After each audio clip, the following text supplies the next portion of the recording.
रेस्टुरेन्टमा सबैभन्दा बढी अर्डर गरिने मटर पनिरलाई आज हामी घरमै बनाउन जाँदैछौँ। पुरा हेर्नुहोस्। यसका लागि सबैभन्दा पहिले कराईमा तेल हालेर सिङ्गै पनिरलाई डिप फ्राई गरेर निकाल्नेछौँ। बाँकी तेलमा स्लाइस काटिएको प्याज हालेर सुनौलो हुन्जेल फ्राई गरेर निकाल्ने।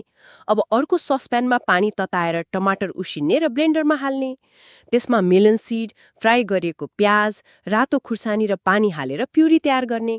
अब अघि फ्राई गरेको पनिरलाई क्युब आकारमा काट्ने। फेरि प्यानमा तेल, सानो काटिएको अदुवा, लसुन र हरियो खुर्सानी हाल्ने।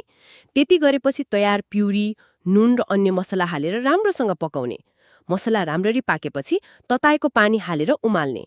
त्यसपछि उमालिएको मटर, फ्राई गरेको पनिरका टुक्रा, प्याज, फ्रेस क्रिम, गरम मसला हालेर 5 मिनटसम्म पकाउने। अन्त्यमा धनिया पात हालेर यसलाई तातताते नान वा पराठासँग सर्भ गर्ने। तपाईहरू पनि यो स्वादिष्ट मटर पनिर अवश्य ट्राई गर्नुहोस् र आनन्द लिनुहोस्। भिडियो लाइक कमेन्ट गर्नुहोस् है।